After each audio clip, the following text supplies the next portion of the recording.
Hey, Andrew, do you want me to rotate this all the way around the other way?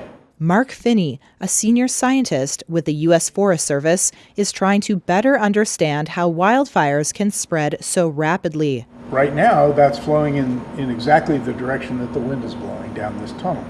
He works at the Forest Service's Missoula Fire Sciences Laboratory in Montana, where controlled fires are ignited under a variety of conditions.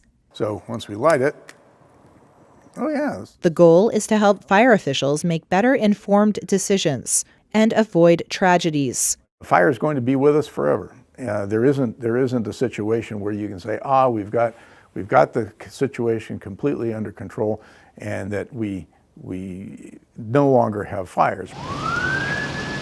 The recent fires in California, but so many others that we've seen just in recent years, have a number of things in common. One, they start in a nearby wildland vegetation, fine fuel material, where it ignites and spreads very rapidly, and under very dry and windy conditions, it spreads quickly from a wildland situation into a more urban situation.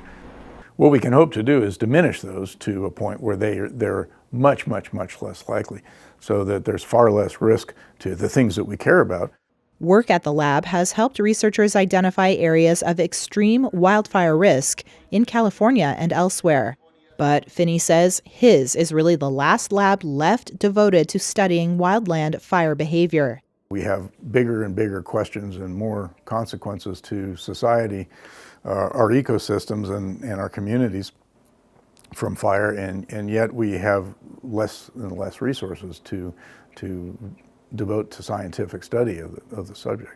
Since taking office, President Donald Trump has halted federal funding for programs to reduce wildfire risk as part of broad cuts to government spending, according to organizations impacted by the moves. The Forest Service did not directly respond to a Reuters question about whether any Missoula lab staff were among the thousands of federal government workers laid off as part of Trump's effort to reduce the size of the federal government. It instead sent a statement from the U.S. Department of Agriculture, of which the Forest Service is an agency, saying that about 2,000 probationary employees from across the Forest Service had lost their jobs.